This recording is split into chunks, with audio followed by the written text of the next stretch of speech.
Hello and welcome. I am Exit Light, and this is my podcast. Hello, Rob. Hey Trace, How are you? yeah, I'm okay. I'm not too bad, thank you. Good, good. Um, I'm glad you're here today. Thank you. You're welcome. I'm doing good as well. Yay! Yay! Look at us, jackpot. Okay, so um, what are we doing? What are we talking about today, Rob? Oh wait, before we get started, if you guys would give this video a thumbs up, that'd be awesome. It's helpful for my channel, helps to get my channel seen, helps to, you know, just make my channel be recommended. And if you would like to subscribe, please do that as well, and then you can be notified when my content goes live. Now that the housekeeping is done, what are we talking about today, Rob? Talking about a new Netflix show about John Wayne Gacy, Right. Yeah. and I watched the remaining two episodes yesterday, and I've got to be honest with you, I spent most of the time with my jaw on the floor I because know. I couldn't believe it. I know.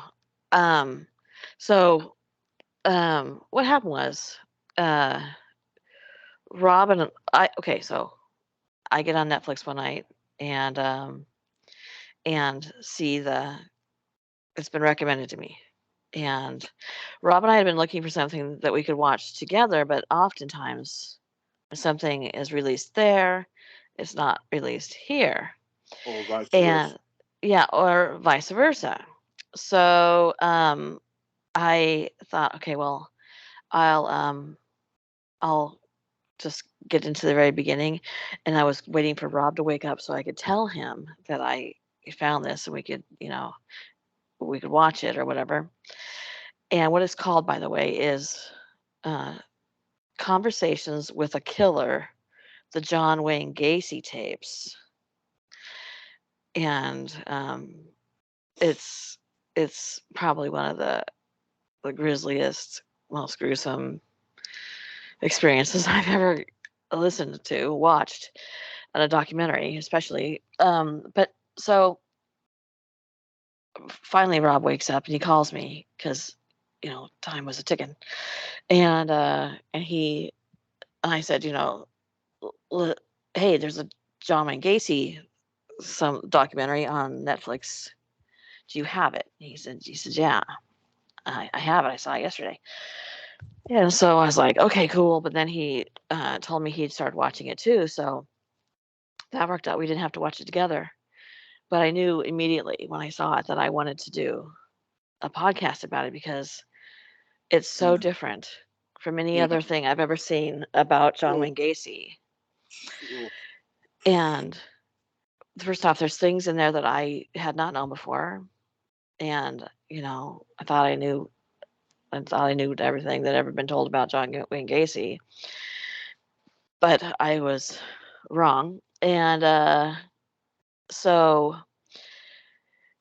it's really, really scary because not like scary like jump scare, but scary in your soul because, well, first off, nobody called John Wayne Gacy John Wayne Gacy. He was always known as John Gacy. But for some reason, we got to give serial killers three names. Everyone. Um, but it he's being interviewed throughout the entire documentary, and I had said to Rob when I'd only watched part of the first section, I had said to Rob, if I could sit down with John Wayne Gacy, I'd ask him one question. And I told Rob what the question was. And eventually, I'm just going to call him John. Okay. I don't want to say, let's just call him John or Gacy. We'll call him Gacy. mm, Eventually, Gacy answers my question. And the question would have asked was, how, how do you feel? How do you feel about what you've done? Do you think this is Are you wrestling with a demon? Is this No. like a side of you that you wish didn't exist? Um, or, are you okay with it? Yeah, the answer is no, he's not wrestling with a demon. Wasn't. He wanted to. And That was um, one of the worst parts for me. me too. I think it's good to. We were talking about this before that it's good to have a reason. Like I want to hear him say, you know, I'm so sorry. I wish I didn't do this. My heart goes out to these families. I'm a terrible person. I deserve to die. But he wasn't like that at all. What I found very cold was, I don't know if you remember this part, was when he was talking about he paid for to have sex with them, Oh my God. and he said, if you go to the store and you buy something and you take it home and you want to break it, then that's up to you, because Yeah, you you own own it. it. Yes. What? And that's what he thought about these boys. I know. Because whether he paid them in money or said they could spend the night at his house or he gave them food, he considered that payment for what he was going to do. And So he didn't think it yeah, was wrong. he didn't think it was wrong because it was his. He owned it just like that. Like you said, if you go to the store and you buy something and you want to break it. It's yours. My my gut just dropped. Before we get too far into this, I also want to say that when Rob told me that, and he knows I'm going to say this, so be prepared. Rob told Well, me that when he saw John Wayne Gacy at the top of his recommended page on Netflix, he didn't see John Wayne Gacy. He saw me. And then he said, I meant that as a compliment. And if you people are watching and you don't think when somebody says to you, when I see an overweight psycho dressed as a clown thinking about killing young men, I think of you. If you don't think that's a compliment, I don't know what the hell's wrong with you. I didn't mean it in that context. So what he said was that he said that like because we've been talking about watching something like this together, I came into his mind. Yes. But I mean, come on. Come on. When I saw John Wayne Gacy, I saw you. And like if I put a picture of you next to John Wayne Gacy, I I wouldn't be able to tell the two apart. No. You're putting words in my mouth. Well, it's just a compliment. And I was kind of stunned because Rob always tells me I'm pretty. And so I thought, well, either Rob thinks I'm that John Wayne Gacy is pretty as a clown. By the way, that's the picture that's on Netflix. Um, or he's been lying to me. So I didn't know if I should be weirded out and or hurt. Um, what do you think, Rob? Right. You do talk about serial killers quite a lot, and you have quite Yeah, radical um, reasons and things why, theories, theories why about serial killers, i.e., lorry wagon drivers or whatever you truck call them, drivers, semi drivers. yeah, Yeah, in America yeah. mostly are serial Well, killers, yeah, and the the one where you saw the truck driver yeah. buying the children's books, Serial he had killer. serial killer. It had to be a serial killer. Mm-hmm. So what I meant Mm-hmm. was it could have been anything to do with serial killers. Oh. It reminded me that you like not like is the wrong word, that you find it interesting about serial killers. That's what I meant. Oh, okay. Well, thank you for clearing that up. Because I've been trying to do my makeup differently. A little less red on the nose. You know. So okay, so I can do my makeup the way I usually do. Well, getting back to the documentary, Okay. when the thing that got me was when it showed the clip near. It didn't till near the end. I think it was in the last of the document. The last. It's three. Yeah, it's three different episodes. Hmm. In the third episode, when they had him handcuffed and they were taking him to court. They were taking him to wherever they were taking him, and he had that Hmm. black leather jacket on. Yeah. I just thought to myself, what a little insignificant man. He Yeah. was just a nothing, absolute, like you said, an overweight little man who was full of his own self-importance. Yeah. Well, um, okay, so for those of you who aren't aware, John Wayne Gacy was very successful businessman. His father-in-law owned Kentucky Fried Chickens, and he went to work for his father-in-law when him and his wife had to live with them. He didn't like his father-in-law, I think, and he says it's because he was like a know-it-all, which is ironic because if there ever was somebody who was a narcissistic know-it-all, it's John Wayne Gacy. And so I just think that the two of them were like two alpha narcissists in a house and they couldn't get along. Um, but then he went to prison for he had attacked a young boy. I think he was, I want to, was he 15 or was he 17? The one that told his dad. 15, I think. Okay, so he told his dad, and his dad filed a report, and they arrested him, and he ended up going to prison for immoral conduct. And when he went to prison, he thought of himself as a superstar. He became the main cook, and so and he's talking about himself and like, I was the main cook, and you didn't fuck with Gacy because if you did, you didn't know what you would get in your food, and so he's like, I ran that prison through the kitchen, and I'd only been there 3 months, and you're like, wow, that's something to aspire to. Good for you. You're the best prisoner on the block. Um, but even in prison, he thought he was an Adonis, the smartest person in the room, the most devious, the best killer. Um, he just thought he was way above everybody.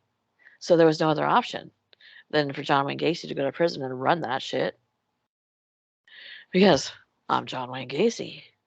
Duh. It's like the man never even stopped to look in a mirror.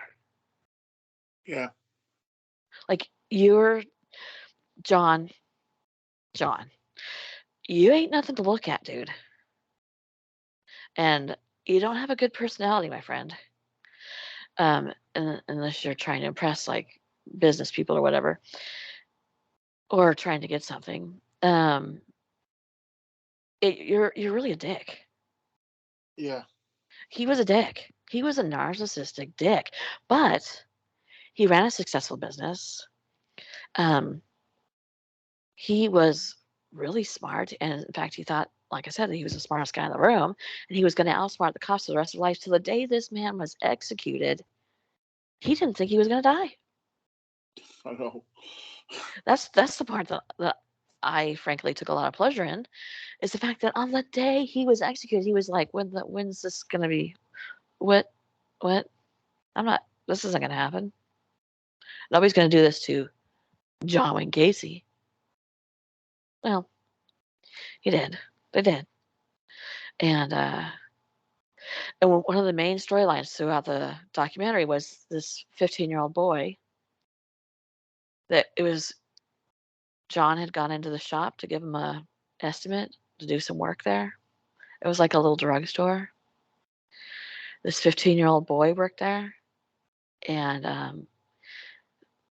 a girl he worked with who was also 15 worked in front of the store by the cash register, at the cash register, and she asked him if she could wear his coat. His name was Mike.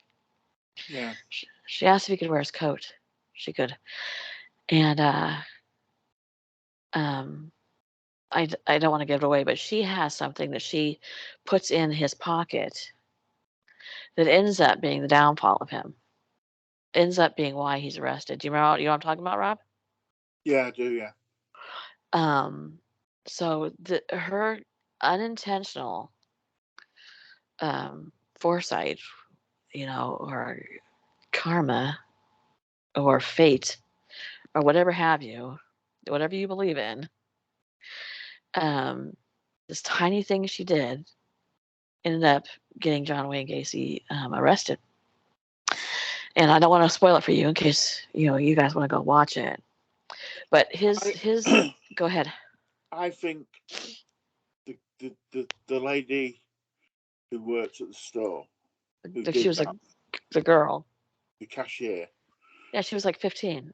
15. I think they might have been with the lad that went missing, Mike, or is it Michael Speck? Yeah. No, it was weird. It was a peace. Michael Peace, or yeah. Yeah. I think she fancied him a little bit. Oh yeah. And he was a stereotypical, 70s, late 70s kid with the long, kind of not long hair, but longish hair, feathered, the whole shebang. I'm sure that Yeah, he was a football player. yeah. Yeah, I'm sure that she had a crush on him. You know what surprised? Well, no, not really surprised me. At the Mm. end of the documentary, it Hmm. showed the pictures of all the boys. Oh my God, they all looked similar. They all look the same. Yeah, they did. It's funny you should say that because I thought these boys all look so similar. Is it because it was the 70s and they all wore their hair the same, or did he specifically have? Was this his type? Hair down to the top of the shoulder, feathered back. Their bangs feathered back. Um, fringe, as you would call it. Uh, um, you know, handsome boys. Well, he said he looked for the ones who weren't built very big because he didn't think he could handle them. Here's this guy. Look at this big guy, and he's such a fucking pussy Yeah, that he goes for the kids that weigh like the teenagers that weigh like 165 pounds, um, or less probably because he knows he can wrestle into the ground. Where he's afraid somebody bigger he couldn't wrestle, which outweighed them by double. mm, But oh, I'm this big bad killer. I'm this big bad narcissist, and I'm looking for somebody who looks weak. You know, in his head must be a dark. It's not there anymore, of course, but must have been a very dark, cobwebby, cold, unconscionable place. You know, go ahead. he was looking constantly. Constantly, and that's what I wanted to say about that 15-year-old in the store. What really caught me was the 15-year-old's dad. Um, they didn't find this 15-year-old's body for a long time. The 15-year-old's dad blamed himself. Yeah, Became an alcoholic, absentee father, just pretty much checked out. And one of the detectives, and that's what another thing that was really interesting because we got to listen in this day and age, as they currently live, the detectives that were on the case talking about this case, which is so fascinating to me. yeah, It's just so fascinating because I love true crime and history, and this is all that mixed up together. But the detective had the father come in and he said to him, "The only way you're going to get over this is to think of your son's death as if he was struck by lightning, yeah, because there's no rhyme, there's no reason, there's nothing you could have done on this planet other than not have him." because all you had to do was be looked at and have John think of you that you're his next victim, and you were. There's nothing that a parent could have done. There's nothing that the boy could have done. And for the record, he didn't kill all gay men.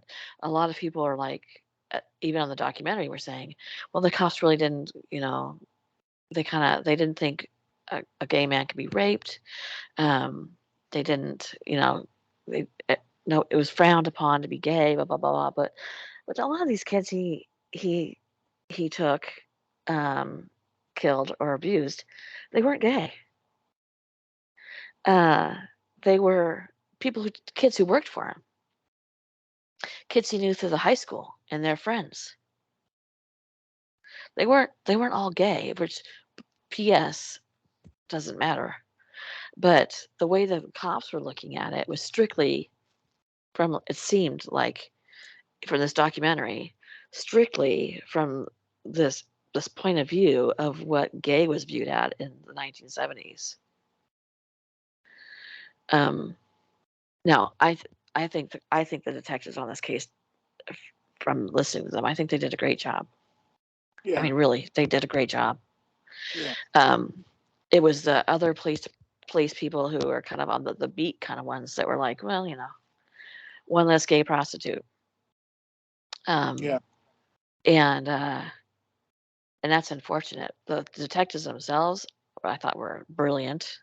But one of them says it, doesn't he? He says one of the occasions that the police dropped the ball. They they they dropped the ball, and they could have handled it differently. Hmm. And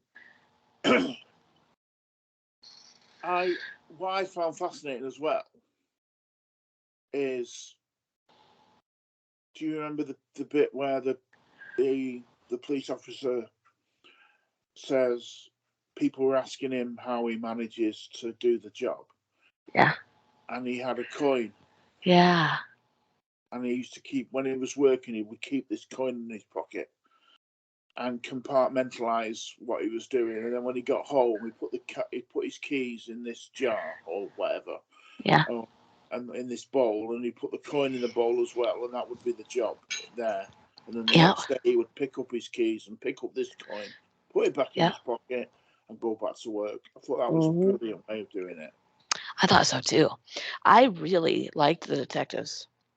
There wasn't one of them that I disliked. They, none of them were like, you know, I got John Wayne Gacy and I'm special. None of them. Man, if I had been the detective who caught John Wayne Gacy, I'd still be talking about it. Like every day to And anybody. what did you not notice as well? I don't know. They didn't necessarily come out and say this, but they were following him all the time, and he knew they were Yeah. following. And Yeah. he invited them in the house and all this, Yes. and he thought that they were friends, Yes. and they hated the guy. Yeah. They hated the guy, but all they wanted to do was just try and get him to trip up and Yeah. try and get in the house to search for certain stuff. Yeah. He was so arrogant, so conceited. Said they were bodyguards. Yeah, he would tell people that they were his bodyguards. And like you said, he invited them into his home, which I think everybody knows had 20, 26, 27 dead bodies in the Well, house. How that many was would something that? else I was going to talk about on the podcast. That's when you asked me what the podcast was about, and I said that my jaw was on the floor. They kept saying, and they brought 6 more bodies out, Yeah. and then they brought 6 more bodies out, and they brought 2 more bodies out, and I was like, how many fucking people has he killed? Okay, 26 of them were buried in his house. Now, I want to get to that point. I want to get to that point, but just 1 second. So he knows that he's so arrogant and he thinks he's so smart He invites them in. One of the detectives goes to the bathroom and smells a dead body immediately. Yeah. But John doesn't think that's possible because he's John Wayne Gacy, and of course he's, as he will happily tell you, the smartest person in the room. And so they knew immediately. And yeah, he would pull over, go to a diner, sit there and have coffee, and they had to go in there with him. He would go to a strip joint, and they'd have to go in there with him, and they would just sit there and let him talk. John Wayne Gacy was his own worst enemy because he was so conceited, so sure of himself that he would just talk. You know, when he was arrested, taken in there to be questioned, first off, he was, like you said, the first thing he said was, I thought you guys were my friends. Yeah, John, we make a habit of being friends with serial killers. You're so smart, you won us over with your brilliance. You're so handsome, we've become gay. You know, that's really what he was like, you know? And his lawyer had told him, don't say anything, you know, X-nay on the Awking Tay. But he couldn't help it. He wanted them to know how special he was. The lawyer hated him. Oh, his lawyer hated him. And his lawyer got death threats. His family was threatened. Um, you know, he did say, you know, everybody deserves a right to a defense, and that includes Gacy, which is true, but unfortunate that he was, you know, threatened and everything. He knew that John Wayne Gacy did it because John told him. Yeah. I did it. He thought John Wayne Gacy just said, okay, his name is okay. Gacy should be put in a mental institution, not a prison. That he should be treated for something. Which what he, in my personal opinion, the man wasn't mentally ill. No. Who said he Not wasn't? only the doctor said he wasn't. Yeah. But a lot of people think, oh, if you're a serial killer, you know, you've got to be mentally ill. But no, no, no, no. He knew what he was doing. He knew that it was considered wrong, which is the definition of an insanity plea, is that you don't understand right from wrong. And he hid it, which is what in that documentary what they said was like, you can't be insane and know what you're doing and hiding them.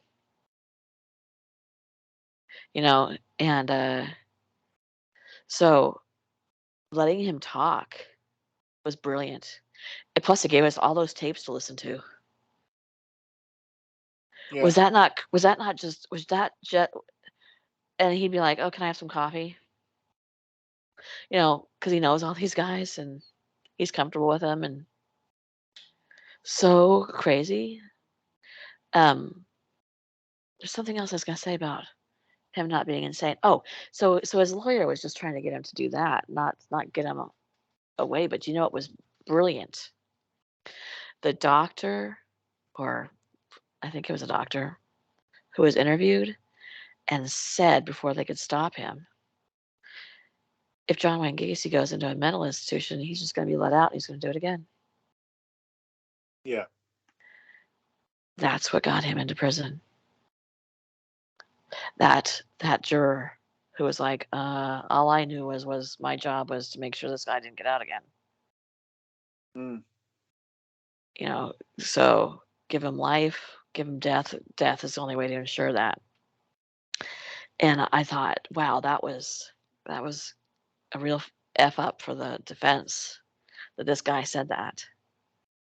But thank God, because I mean the prosecution must have been jumping up and down with that one. Yeah. I mean, I wouldn't have objected to that. And what happens if you object to it? I mean, which the defense probably did.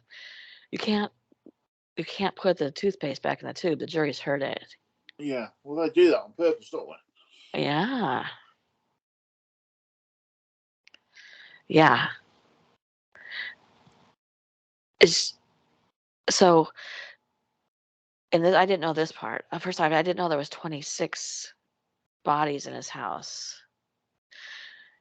But because he was a carpenter and a handyman, he could. There was a crawl space under his house, so he could like build the floor back down. Rip the floor up in a little place, get in there, crawl around, dig the holes. He would have the kids who worked for him dig holes, but like specifically, remember? You Yeah. dig from here to here. And one of those kids veered off, and Gacy like had a heart attack because he had systematically Jenga'd these kids into the bottom of his house. He Jenga'd them. Do, Like, do, do you remember the one, the the young lad who was digging the barbecue pit? yeah. I thought, is he digging his own fucking grave here? Right? Yeah, well, so explain this. Explain the situation. Explain what was happening. He was having a big party barbecue, Mhm. and he got one of the young lads to dig this pit to put the foundation slab down, and the lad had dug down 6 inches, 7 inches, and he thought he dug. It was John. He said to Gacy, "Is this okay?" And he said, "No, it needs to be deeper. It needs to be a lot deeper than that." So he dug it down even more, and he kept saying it needs to be deeper. So he dug it Mhm. down. He came back the next day, or the next. I don't know if it was the next Yeah, day it or was next day. the next day, and it was concreted. Yeah, he It poured the was, concrete, and it was like feet, multiple feet down, 6 feet down. yeah, And and the kid, he's an adult now, being interviewed, and he was like, at the time, I thought, isn't this overkill? yeah, Well, that's a coinkydink because he put a body in there. yeah. Just it, the what really got me too was there's a point where the detective is talking about them. The detective had gone down and found like what was it, a knee bone or something, Yeah. and called in and said, we're going to need a coroner. I think I have a dead body. And of course, there ended up being 26 in his foundation and in this crawl space, and I think in his backyard too, maybe. And Well, then, yeah, go ahead. he's murdered. He murdered more. They reckon he Oh murdered yeah, 33. they figured he murdered many, many, many more. Plus, when they called it, he ran out of real estate. He started dumping them in rivers. Yeah. But But when um, he said it's not below ground, it's not above ground. yes. Explain the situation for people who haven't seen the documentary. Well, they couldn't find that lad. The words in the shop, Mike. Yeah. Mike, and they wanted to find. Well, at first they wanted to find him alive. They thought they might be able to find him alive. Yeah, they thought for quite a while that he was alive, that John was keeping him captive.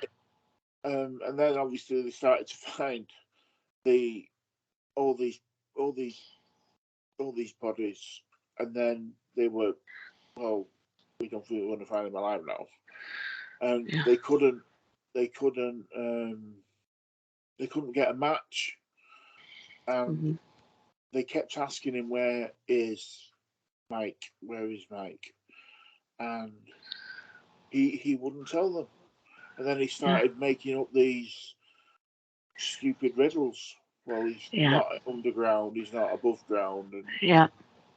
and did you know Yeah. what else I found really heartbreaking? They had a lady, a gay lady, talking about Uh, 70s and what it was like if you were yeah. gay, and there's so many people who haven't come forward. Oh, yeah. Well, I told you at the time we talked about it that he didn't kill everybody that he attacked because he told them, who's going to believe you? I'm a well-known family guy who owns a business, and what are you? And so um, I lost track of what I was gonna say about that. Well, Wait, what was I guess? Oh, um, but the guy who came was being interviewed. That was one of his victims, and he had been attacked by gunpoint when he was like 16, 17 years old.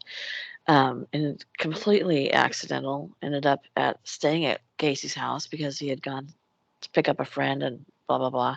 yeah, Gacy tormented this kid, and he's so brave. As a man, he's sitting there being interviewed as a like what almost 60-year-old man, I would guess, yeah. and trying holding back tears. And at one point, he heard the TV and was talking about this serial killer, and he looked up and he saw Gacy, and he started screaming to his wife, "That's Oh, the man! yeah. That's the man! That's him!"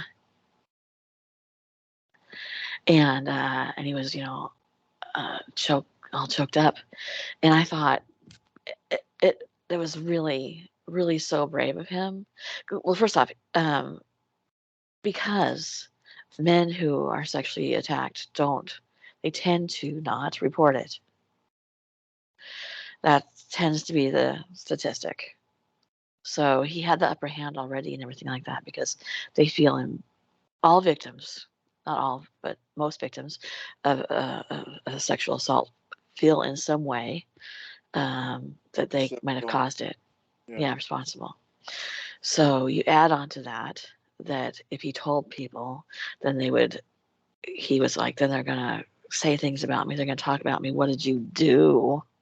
Because, like, why were you there? Why? And uh, John had suggested they watch a porn flick. And why did you watch that? Why'd you put yourself in that position? So, because that's how people treat victims. And then you add on to it that you're a male victim, and well, why couldn't you do something about it? Why couldn't you get away? Blah blah blah. That the guy was. I mean, not to mention him, but how about the guy who went to the cops, and there was a man who went to the cops and said he was raped, and they were like, okay. that's a bit where the other policeman says they dropped the ball. And that man had been drugged, had been he had what that chemical put over his mouth, and Chloroform. yeah, and it burned his face badly. Oh yeah, And I mean, real bad because he kept waking. John would wake him up, and then John, we're on first name basis, and then put him back to sleep with it to torture him. And he remembered waking up and seeing uh, an exit on the freeway that John took, he waited. and he went to that because cops wouldn't do anything. He went to that exit and sat there night after night after night after night after night until he saw Gacy and got his license plate. That guy's a hero. That guy was a hero. Mm. He wasn't going to put up with that shit. I love that. That mentality in that kid. Like, this is going to happen to me. How brave. How many more men did he save by? Because the horror of seeing him again with like no cops or anything around, you're just by yourself. How terrifying. But he did it so he could get this guy. There's so Yeah, many heroes in this story that, unlikely heroes, you know, even the detectives who were like, well, I guess our job now is to babysit Gacy. That's what they did. yeah, Because I thought if they did 12-hour shifts each. So he was watched 24 hours a day, which is I love. I love that with John's mentality of I am so smart, I'm so great. The guy, he couldn't do anything about it. Hmm. You know, you walk out of your house, there they are. Do you know what I found interesting? Huh. When he was talking about his wife, and they asked him, did he miss his wife when she left? And then they were interviewing her at the same time. Yeah. She said she knew that he was gay. Yeah, he told her. Yeah. So, and he said then, the only thing I missed was the children. Yeah. Which I thought was ironic. But then, do you remember at the end when he was talking about being a clown? Yeah. How he hated it. Yeah. He hated the kids. Yes.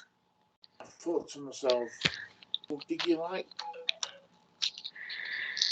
kids or do you not like kids?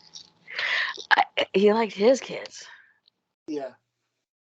I think that did they not grow up and change their last name? I think so, yeah. Can you imagine being John Wayne Gacy's child? He had a son and a daughter? A boy and a girl? Rob? Yeah, I'm sorry, I'm thinking while you're talking. I noticed that none of his family gave interviews on the document. Well, no. Other But, than his but did he wife. have did he have a boy and a girl? I think he did have a boy and a girl. Well, he didn't. She did. Mm-mm. She had children, That didn't was she? his second wife. His first wife and him had children. Oh, did they? Oh, I don't know. Yeah, him and his first wife had kids. Oh, I don't know about that. Yeah.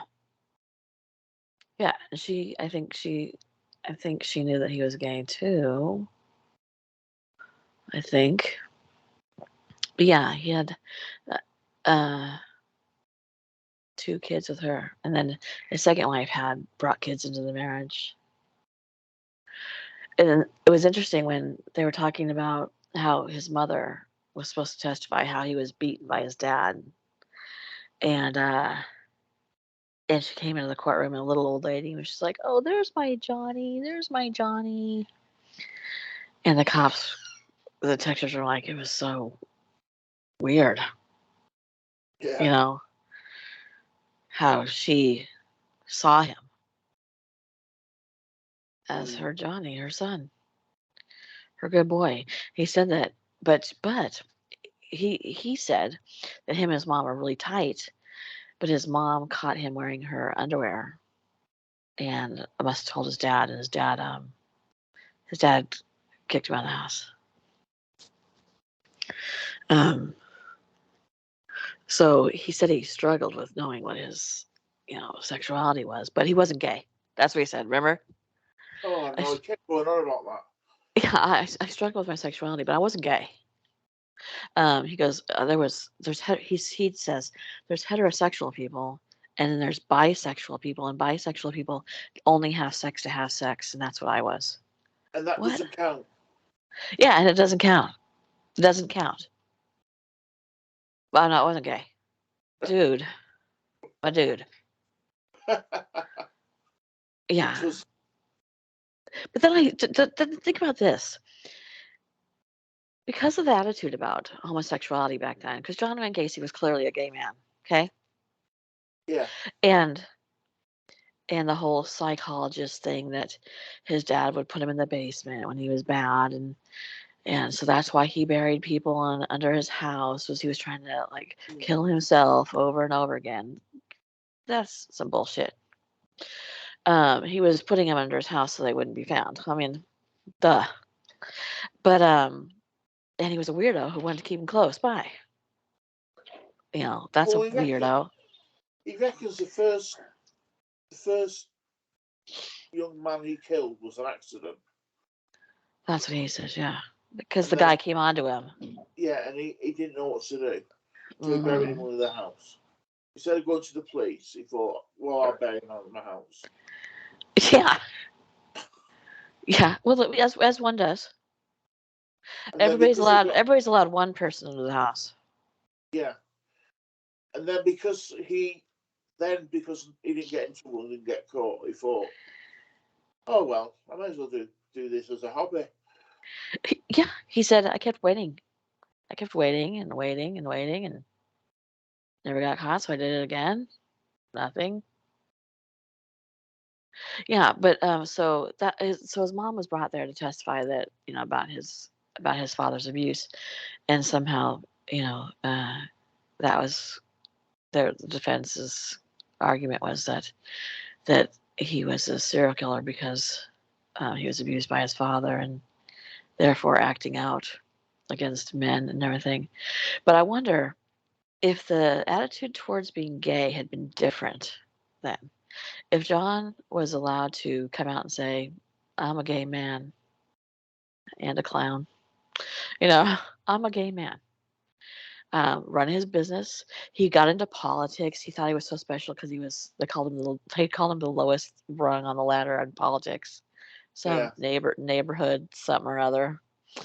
And, but it got him to know the police chief and the mayor and everything. So he did get strings pulled, to say, "Hey, don't follow John. You can't tell him he's a good guy." Um, but if he could have just said, "I'm gay," and lived his life, would he have still been a serial killer? I think he would. You think so? Yeah, I think that's just an excuse. I think Yeah. he had that.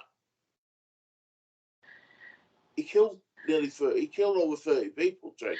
Yeah, 33 33 people. So at least they know of. that wasn't an accident. Well, no, that wasn't an accident. Uh, I just wonder, like, if he had, because he even took on society's view of being gay. That's why I kept saying over and over again, I'm not gay. You know, oh, okay, you're going to admit to uh, uh, sexually assaulting these boys and murdering them and torturing them, but what you don't want to be is gay. Okay, what kind of mentality is that? I'm proud of the fact that I sexually assaulted them, mutilated them, murdered them, buried them in my basement, and actually out of my house, and but don't call me gay. What a dumbass! And I was saying earlier about one of the bodies they found that I told you I found particularly was disturbing was the body that was in the mud under the home Yeah. that they couldn't get out Oh, yeah. because of the suction. Oh, And so for those who haven't seen it, there's John drew them a diagram, gave each body a number, told them where everybody was. Um, well, gave as many names as he gave them, which was everybody but like 7 people, I think. He mm. gave them the names, and so they just went and dug in that order. And one of the boys into the crawl space uh, was stuck in there with in the mud because of suction. And the detective describes, and we see video of him doing this, how he had to get this boy out and by basically like removing from your head that this is a human, um, a victim, and breaking whatever you have to do and taking him out. And you could just see in his face. Couldn't you just see in his face like that stuck with him? You know, that was somebody loved that person and all that stuff they said, and how hard that must have been. Well, did you find it? I found interesting as well. From the police's point of view, they were saying that this was they were writing the rule book here, but we Yeah, didn't know about wearing protective gear and yeah, face masks and and messing up the the evidence, the crime Uh-huh. scene. Sorry, we didn't know. We were just wearing our jeans and warm clothes, and Yeah, because it was cold out. because it was cold out, we didn't realize that, like it is today, Hmm. that as soon as they'd have found that first bone, it would have been a crime scene, Yeah. and they would have all, is it PPE, protective personal PP, something, protective personal equipment, yeah, something like that. The personal white, protective basically equipment. Yeah, anyway, yeah. the white suits that they wear. Yeah, masks, Yeah, and the masks. the hair bonnet things, Yeah, gloves. They didn't even use gloves. They were it, pulling these bodies out of the dirt using their bare hand. Yeah, that was really interesting because the the FBI, what is it called? The FBI has a list of like, if this and this is happening, this is probably your serial killer. What is that called? oh, I don't know. You do. It's profiler, a profiler. Profiler. Yeah, sorry. Um, the FBI didn't start profiling until they went. They went. What they did was they went to prisons and they interviewed Charles Manson and John Wayne Gacy and the Night Stalker and all these people that were well-known serial killers. They asked them questions about like, well, everything. What was your childhood like? What was your mom like? What was your dad like? Were you abused? Did you what kind of grades did you get in school? Um, um, I interviewed Ted Bundy, and so they could get a profile, so which they still use to this day. That Yeah, they based on all these famous serial killers, which is amazing. And on Netflix, there's a show about it, 2 seasons worth, I think. And oh god, it's Night something. Look, just Google it. The detective, the uh, FBI profiling Netflix, and it shows you like they have people recreate you know like the Night Stalker was super tall, like 7 feet tall. And he comes in the room and he's like huge, and they have what's his name, Charles Manson, and they interviewed all these people, and that's how they do the profiling. They just study these people who do serial killings, and they keep studying them even to this day, so that they can get like really precise, like if your serial killer killed this way, like how we talk about there's violence, it's personal violence, you know, strangling somebody is probably somebody yeah. because that's That's what they were saying that on the Gacy thing, weren't they? That mhm. it's a very personal. Yeah, you're looking at them in their face. It's not like shooting someone. Yeah. So there's personal ways of killing somebody, and then there's ways that, aren't so personal, like shooting somebody. And when somebody covers the body, like, or closes their eyes or whatever, then they're like, it's Yeah, probably, this, probably that. And so I think it's so interesting because God, I would have loved that job. I would have loved that job just to get in their brains and, yeah. But would you oh, though, Trace? Would you well, I really? think, well, two things. Yes, I would love it, but also I'm an empath. So I feel like I would feel that I would take home that whatever that is that's sitting in like um the Night Stalker's eyes. You know, whatever that blackness is that's in his eyes. If you're interviewing him as somebody who's empathic, um, you gotta take a piece of that home. Even if you're not, you're just plain FBI. Whatever. Don't you take a piece of that with you? Can't you help it? I think so. I think it would be difficult not to. Yeah. And what does that do to their brains? Like, Because at some point, because all these guys, not I'm sure not all of them, but a lot of them were personable. Yeah. That's how monsters don't look and act like monsters, except for the Night Stalker, totally a monster. Um, they're your neighbor, you know. They're the quiet guy who lives next door with 27 dead bodies under his house. Um, he's the guy who plays the clown. Whatever. They're Ted Bundy, a lawyer and a doctor, by the way. Um, personable guy. Can I help you with your groceries, young lady? And she's found dead in the woods, several months later. So to to talk to them, it would be really difficult, I think, because I it would be difficult to at not to stop completely, cut your emotions off, like to not go, well, he's a nice guy. You know what I mean? Mm. Oh, well, he's a nice guy, and stop from ever saying, well, he was abused so badly or whatever, that you could start to maybe go, well, I kind of get it in a weird way. But then do you have to do that to be a profiler? Do you have to understand that mind? Well, I think you've 'Cause got to be able to, because from my point of view, I think I would get annoyed, mm, really annoyed, to the mm, point where, especially if someone's, especially if someone's been murdering children, uh-huh. I and you've got to go in there and so one sort of better. You've got to try and befriend these people. Hmm.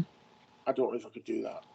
Well, that's the thing about that show where they were showing that is that they would go in and do that, befriend them so that they trusted them and would talk to them because you know why would they otherwise? But they would give them privileges and food and stuff that they couldn't get. Can you bring me some shaving cream? And befriend them to gain their trust. But what's weird is like if you're an FBI profiler, could you have just as easily been a serial killer? Because you got to get that mindset. It's so fascinating to me because they really do have to understand. Like I, I understand this person and the way they think, so this is what I think they're going to do next. You know what I mean? Yep. Crazy. What a weird job. But going on with the Gacy thing, um, I thought it was interesting. I think the police. I don't know if it was the lawyer that said this or one of the policemen. Yeah, saying that not only did Gacy kill the children basically Yeah. horrifically, it ruined countless lives and relationships, and families broke up, Yeah. and fathers stopped speaking to mothers, and Yeah. it just the ripple effect of what John Gacy did was Yeah. it's even felt today. Yeah. They were saying there were so many divorces, Yeah, so many children, then siblings left without, yeah, uh, a parent or a parent who could parent them adequately because it did so much damage to so many people, and not only their families, but sorry, the friends they grew up with. Like one of the ladies was saying that the woman, I think the girl, she had been a girl at the drugstore, was saying maybe she was a sister of Mike, but she was saying that she got to know Mike's friends and they still to this day get together and toast to him to this day. So it was the people that went to high school, church, the community and at large. How about the people who live next door to him? It just, yeah, the ripple effects. So many damaged. do you remember the lady who was the brother of one of the victims? Wait, No, the lady sorry, who was sorry, I was the lady who was the sister of one of the victims. Yeah, I think that was Mike's sister. She was only 4. Yes. When he went missing, and even now, she was in tears. You know, Yeah. She was robbed of having that. I mean, I completely understand the feeling.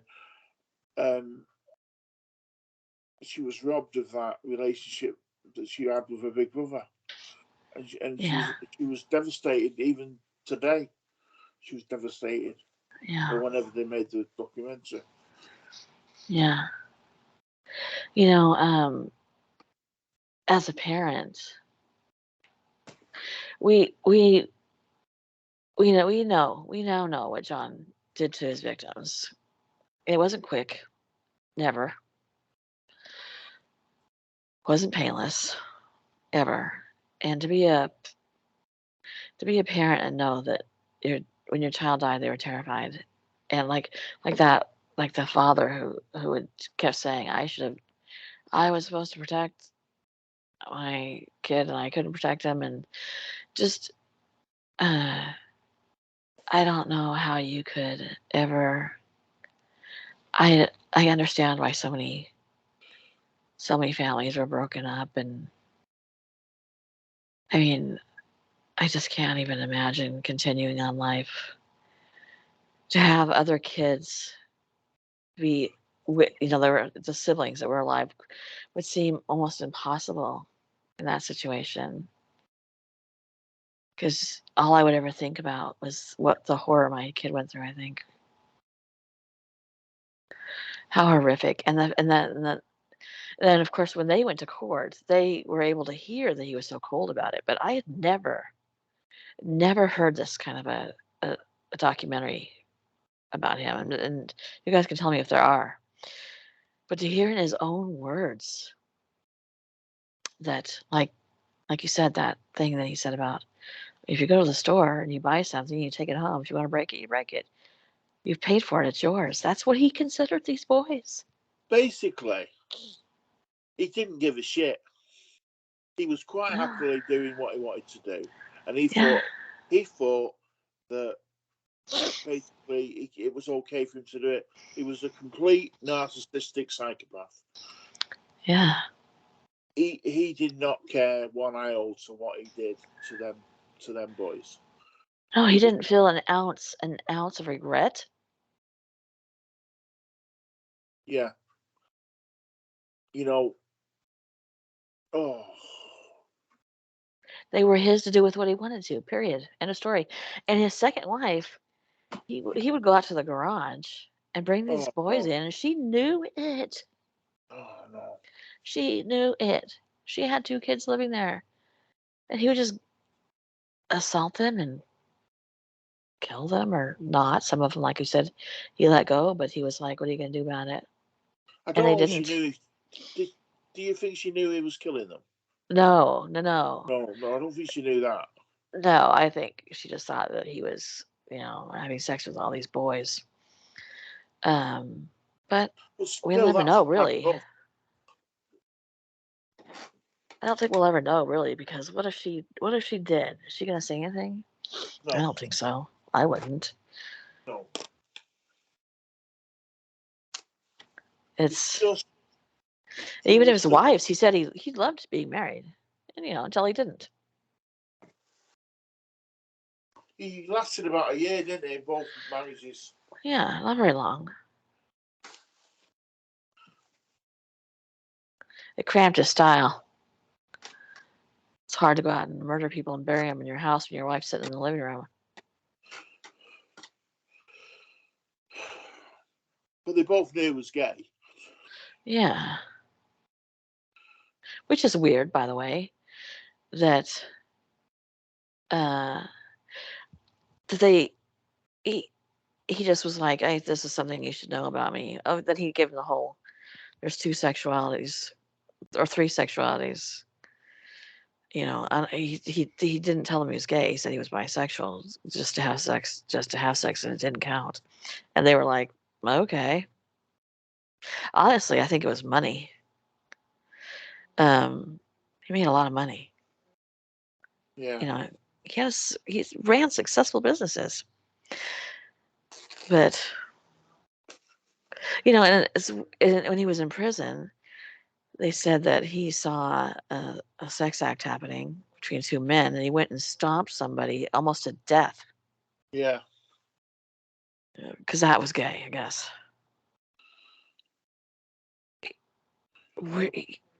He did. I'll never get over the fact of how he was bragging about his prison time, and he was supposed to spend like 10 years, and he only spent in 3. Went in because he goes because of all the good things we did. Because No, he he only made did it 18 months. 18 months. Did 18 Yes, months. he was supposed to Because be in there for 10 years. that guy got out with him at the same time. Yes. He goes, we got out because of all the good things they did. Because he started like a choir.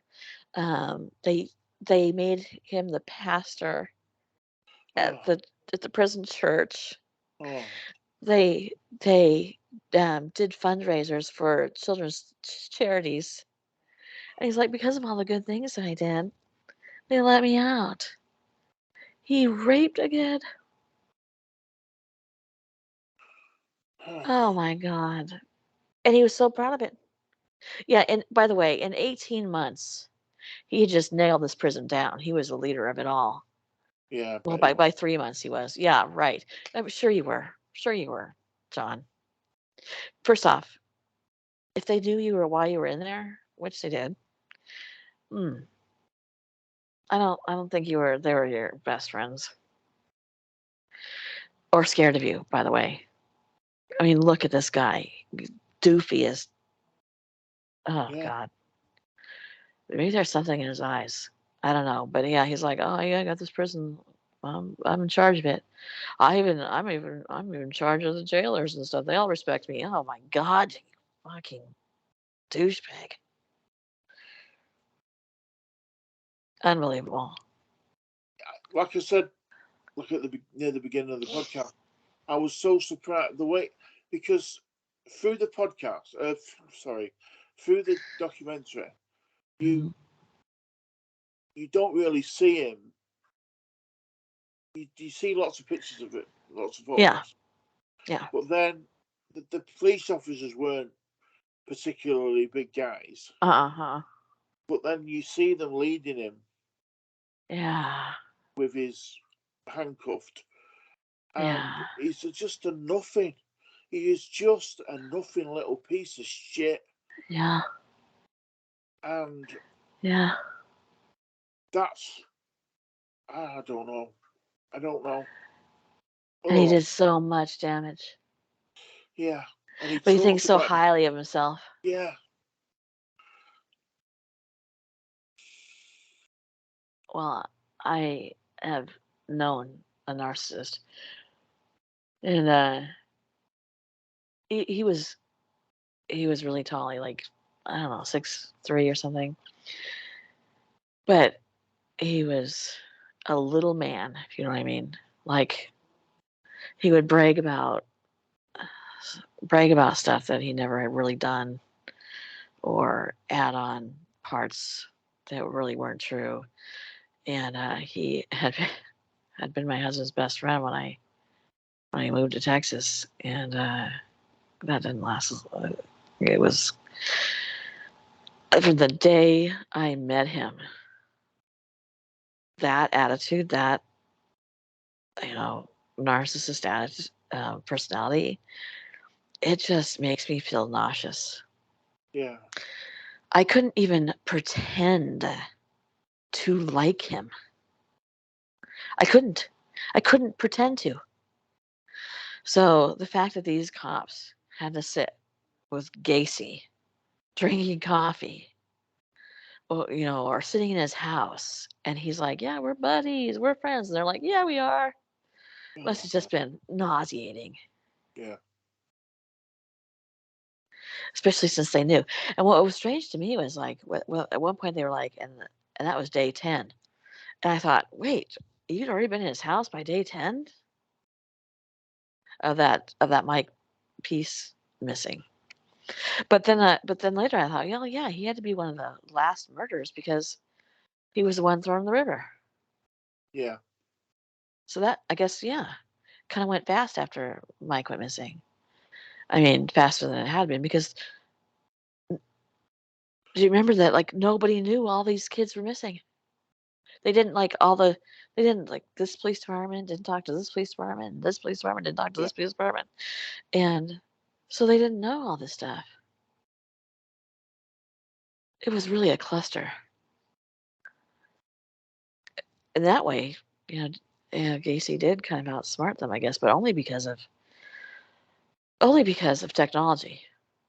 Do you remember the beginning, the first episode, where they were watching him when they first started watching him, and they went in the house, and they followed. He got in the van and followed the van. Yeah. It wasn't him; it was one of his employees. Yes. And he must have thought, right, I've got these police just where I want them. Yep. Uh-huh. Yeah. How creepy is that, by the way? Yeah. And he would try to outrace them, make them Oh get into yeah. car accidents. Yeah. And then he would brag about it. I'm just a better driver than they are. Nobody drives as good as I do. I mean, that's right down to shit like that. I'm just a better driver than they are. Nobody drives as good as I do. They couldn't keep up with me. He goes, they had to tell me, John, we need you to slow down.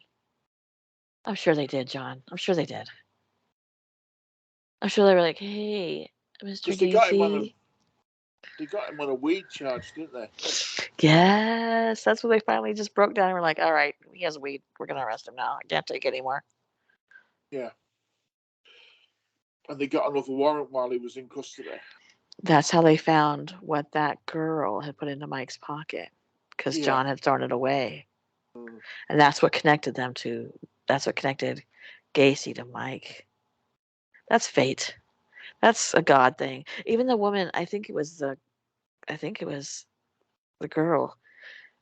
Uh, she said that was I call that a God whisper or something like that. Yeah.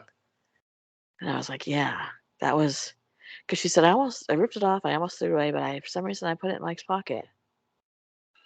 She goes, I call those God whispers or God somethings. And I thought, yeah, Mm. yeah, that was that was not, that was done. Crazy. So would you recommend this documentary?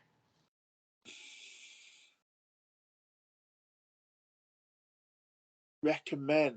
If you like that kind of thing, yeah, I would recommend it. If you don't, I would maybe say, yeah, I would recommend it. Yeah, recommend it. It is hard to watch. I found it hard to Ugh, watch. I did too. And do you know what I also found difficult? I know this is going to sound really stupid. Do you know when Netflix gives you that option of thumbs up, thumbs down, Yeah. or you really liked it? I thought, Yes. if this a thumbs up or I really like it, I know. does that make me some kind of fucking weirdo? Yeah, isn't that weird? We're in this moral dilemma, and he's over here like, yeah, I did it. I owned him. Yeah, we're like, oh my god, do I give it a thumbs up? I thought the same thing. I give it Yeah, I really liked it in the end. I did too. Then I'm like, oh, look, this FBI can investigate everybody who gave it. I really liked it.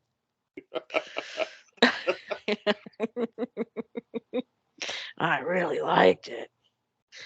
Yeah, it was not only the best documentary I've ever seen on a crime, uh, a serial killer, but one of the best documentaries I've ever seen. Period. Because of the way, what I love about documentaries is that the twists and turns, and that you come away either like you're gonna have a feeling, you're gonna have an emotion, you know. And I love that. I love like, what is it gonna be? What's this emotion gonna be? Not once I end up going, what's that? I just wasted 2 hours of my life, but really profound ones, you know. Yeah, And go ahead. what else I liked about it? Huh. Sometimes you watch these type of documentaries, and the police or the ex-police on it are just Uh-huh. dickheads. Yeah. These were just normal guys just doing a Yeah. job. Yeah, They they were were. really likable, these police. Yes, they were. And that's coming from me. And they were really, really nice guys, and they were just doing their job, and they didn't try and pretend that they were somewhat they weren't. In my opinion, I don't know, other people might think differently, but I thought that they just wanted to get this piece of shit and Yeah. and, and So, save yeah. lives. That's Yeah. what one of them said, didn't he? When Yeah. when someone asked him, "How do you do this?" he said, "Well, I want to save people. I want to save lives. I don't want this to happen again. Yeah. And the only way is to do it is we need to get this evidence to get this guy and put him away forever." Yeah. I thought that the detectives, I thought even his lawyer, I found Yeah, likable.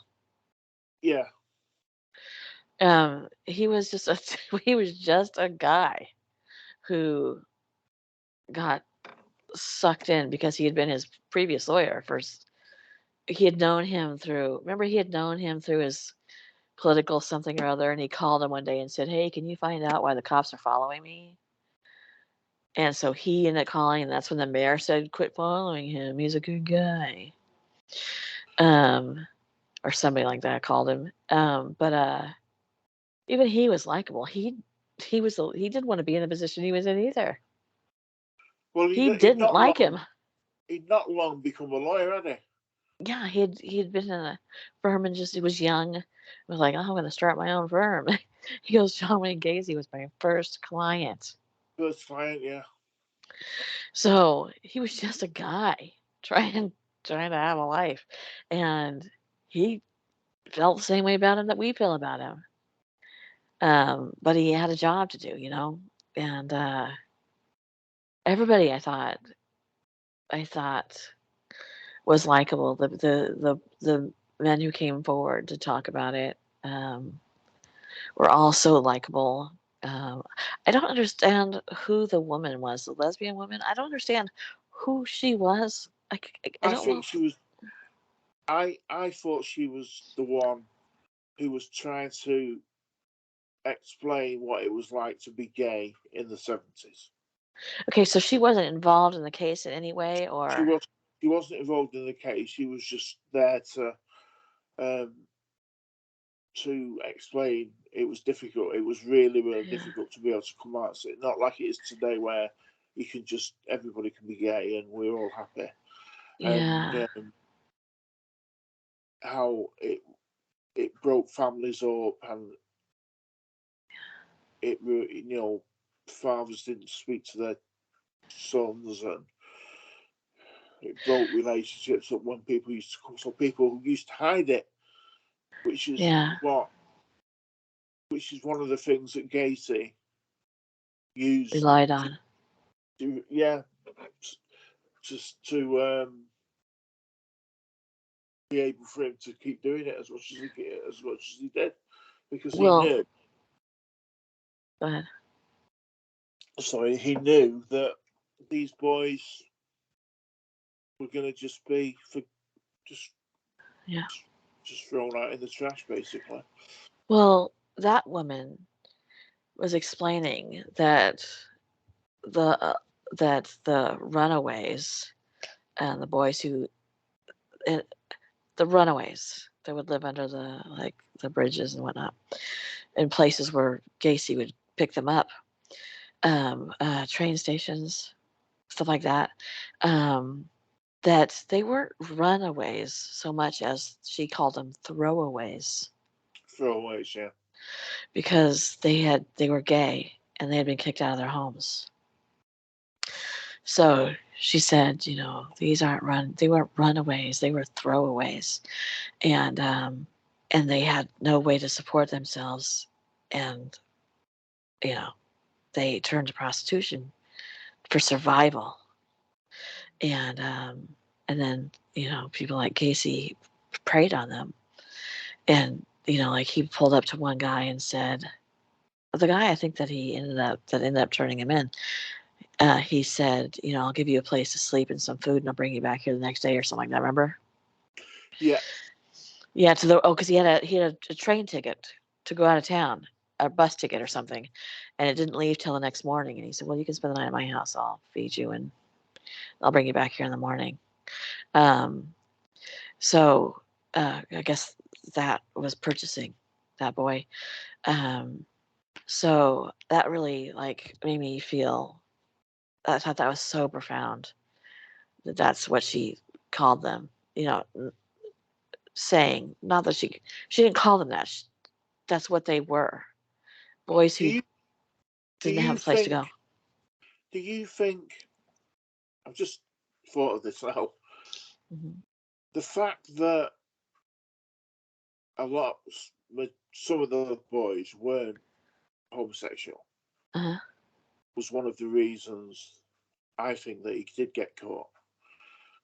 If he'd have just kept to gay men, gay Mhm. boys, do you think it would have gone on longer? Because I Mm-mm. think it was his downfall, the fact that some of these, well, a lot of these boys were just, they weren't gay.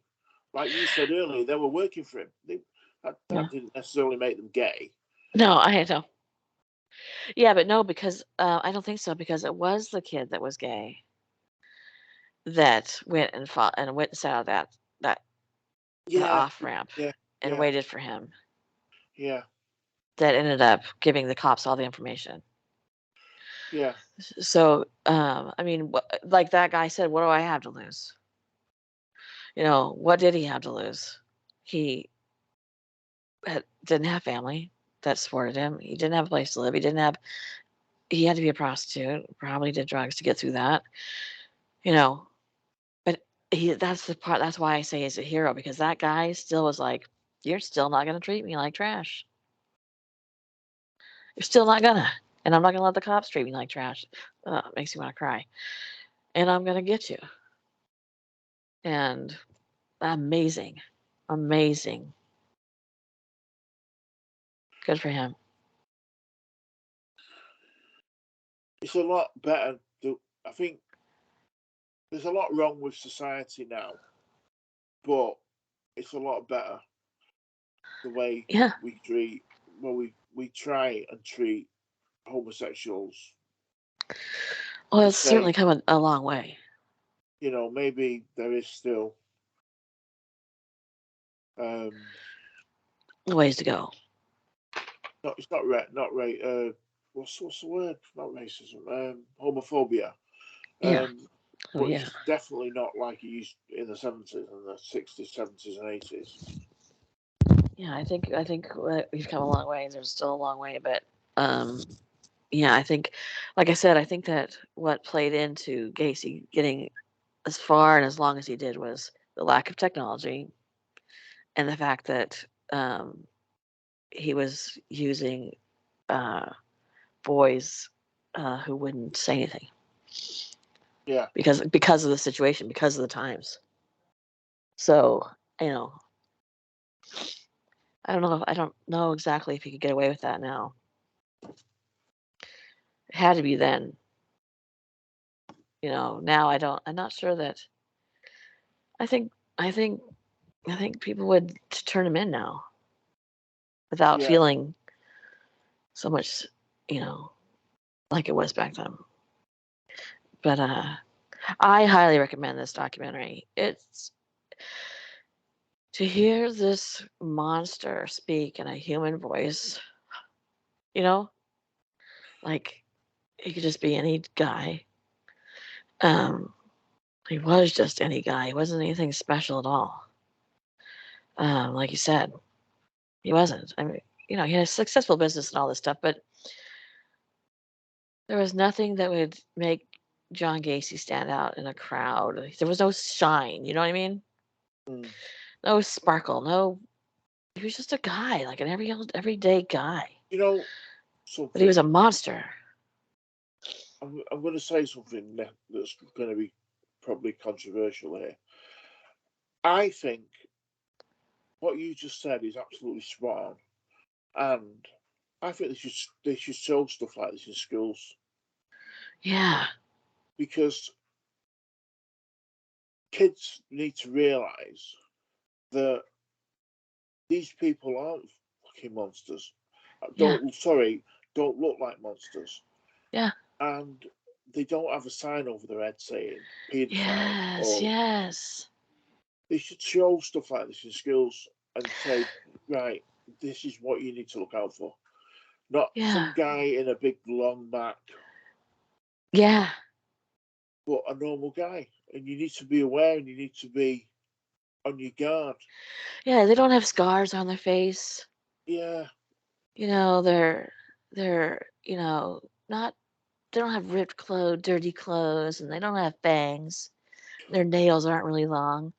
I think, like this is a picture of a predator, and this is how he sounds, and he interacted with people, and this is what a predator can and does look like.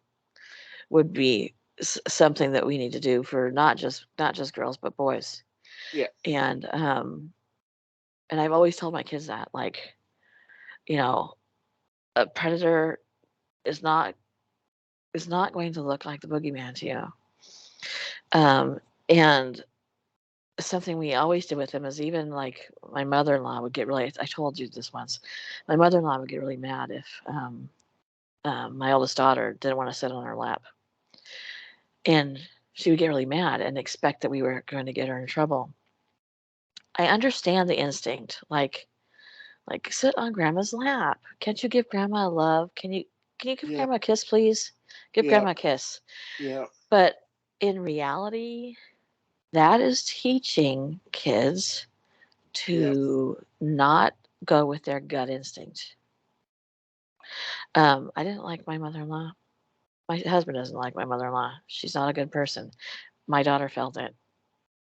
I mean, she's not the kind of person you keep away from her kids kind of person, you know what I mean? She's just, in general, selfish. Anyway, but sh my daughter went with her gut, and I couldn't say, "Madison, sit on grandma's lap. Madison, give grandma a hug. Madison, give your grandma a kiss." We should never do that to our kids. That's really good advice, that Chase.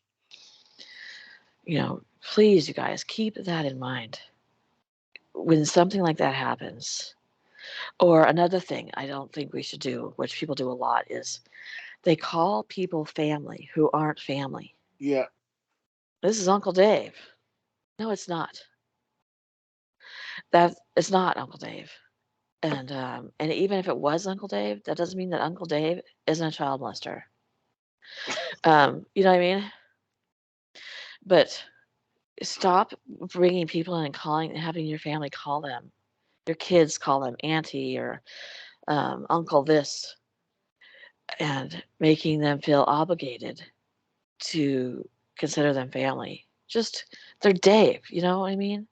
If for some reason your kid goes, "Can I call you Uncle Dave?" Okay, that's if that's what they feel comfortable with, let them do it on their own. But we got to stop normalizing these things that we do to our kids that make them stop feeling their gut feelings. and everybody's got an Uncle Dickhead. Yeah, Uncle Mike. Everybody's got one. Yeah. Um. So I did. I did. I had an Uncle Larry who was not my uncle, and it went south when he was babysitting me. He did the tickle thing. He was doing the tickle. I'm going to tickle you. That's another thing. Stop letting people tickle your kids. Stop it. That is the first thing a predator does to test boundaries or to get a quick feel. Oh, Stop it. Don't let people tickle your kids. Just stop being so relaxed. And then like the uncle or aunt thing. Then they're like, "Oh, if mommy and daddy love Uncle Dave, who's not Uncle Dave, but if they like Uncle Dave, but he did this to me, can I tell them?" Yes. I don't care if it's grandma or grandpa. Stop normalizing these things that we do with our kids. It's just passed down. We've all done it, right? We've all been told, go give grandpa a kiss. I don't fucking want to give grandpa a kiss. Grandpa puts his hand on my butt. You know what I mean? Or grandpa gives me a bad feeling.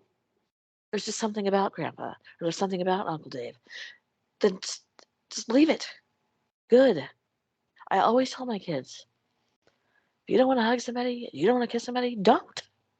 And that I mean that till the day you die. For the rest of your life, that's a good rule. Go with your gut.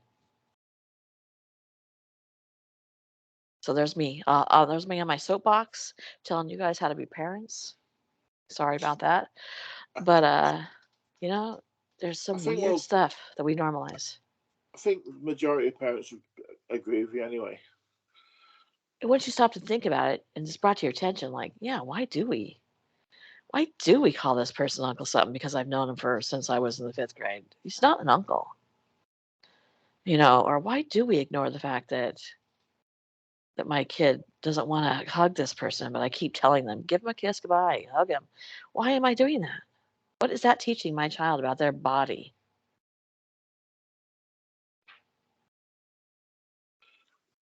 You're welcome, guys. Come back here anytime If and if I meet give me some someone, advice. if I've got friends with little kids, Yeah. youngsters, little toddlers, or a little bit older, 4 or 5, Uh, and if to greet them, I always shake their hand. yeah. Yeah. Fine. Shake Perfect. hand, and it gives them a chance to learn something that they'll need later on in life, Mm-hmm. and that's the boundary. The first time I met my oldest grandchild, who's 3 now. The first time I met my oldest grandchild, he was a year old. Um, for those of you who have been around a long time, he was born prematurely at 27 weeks. He was in the hospital for a long time. He couldn't have people around him for a long time. He was a year old. He was turning a year old. We went there for his year birthday.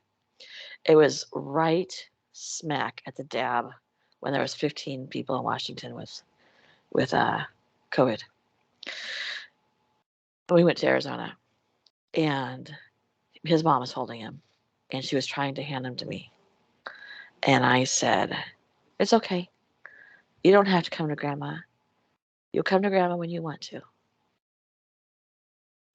And because I feel that strongly about it. And I was seeing him for the very first time. But he didn't know me from shit. You know, he didn't, he was being told at a year, you're what your body says doesn't matter. Here you go. And I just said, no, it's okay. It's okay. And I took his little hand, I did a little shake on his hand and said, it's very nice to meet you, you know. And we stayed there for several days. And I mean, by the end of that day, he was coming up, sitting on my lap and giving me hugs. But that's what's important. Let them get the feel for you. I'm Yeah, always surprised when like a toddler will come over and give me a hug. And I always go, oh, because and that's important. That, you know, little kids and dogs, right? They see and they know things. mm, And, let your kids, feel that their body's theirs. yeah, Anyway, sorry to go off track there, but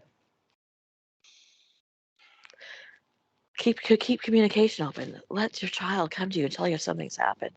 I've always told my kids, and it has been put into practice. I can't tell you how many times, and for some very, very serious things that they could tell me anything, and I would help them.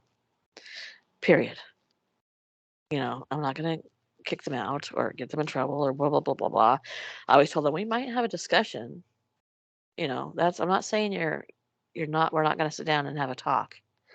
Um, but I don't care what it is. I don't care if you got high and somebody, you know, you think somebody is touching you in the wrong way or whatever. and you have to call me and say, Mom, I'm high. I need you to come get me. I don't care. Do it. And we'll talk about the rest later. You know, your kids got to know that they can come do that. By the way, my kids has not done that. That part, that particular one. But as an example, you know, like I've always told my kids, listen, I've gone around the block a few times. There's probably nothing you can say to me that's going to shock me. I mean, really shock me. But they've tried. I'm not going to say they didn't put their back into it. But it's important. And your kids know the same thing. You do the same thing with your kids. Yeah. Told them, if anybody does anything that makes you feel uncomfortable, you come and tell me straight away. Or go and tell your mum straight away. Yeah, or you've told them, if you're walking home, go into a building. Go into a business. They will help you. You know, that's really good. Yeah. I don't know if it's more prevalent these days, or we just know about it because there's so much data. But you know, rethink some things, and hopefully that'll help future potential victims say, you know what, I don't feel comfortable like this. Yeah, we need to start teaching our kids stuff that actually will help them in the world, not stuff that is not going to they're never ever going to use again. Yeah. But don't get me started on that, as this podcast is going to last forever. All right. Well, we wanted to time this at an hour, and that I was think an hour ago. Oh, are you kidding me? It's Holy cow! Yeah. Well, I guess we can wrap it up then. What do you think? I think it's been really good. I hope people enjoy it. I think so too. And if you have Netflix, go watch that documentary if you're interested in you know, true crime things, and you know, be prepared because it is actually shocking. But it's also, I think, extraordinarily educational on what monsters are, real monsters. And if you don't have Netflix, I'm not, because it's not legal to give somebody to use somebody else's password, so I wouldn't even recommend it. But I'll just, you know, and then please leave your comments down below. If you have watched it, please tell us. Tell me and Rob what you thought about it. What your thoughts are. Do you agree? Disagree? Just let's start a conversation about this, please. Okay. Thank you for coming. Thank you for doing this with me, Rob. No, not so. It's a pleasure, never a chore. Thank you. Please give this video a thumbs up. Please share it with people you know. This is one of those videos that I really feel like it's good information to share, and you know, just please do, and subscribe. Good night, Rob. Or Good good night, morning. Chase. Good morning, good night, good day. Have a good day. Bye. Bye.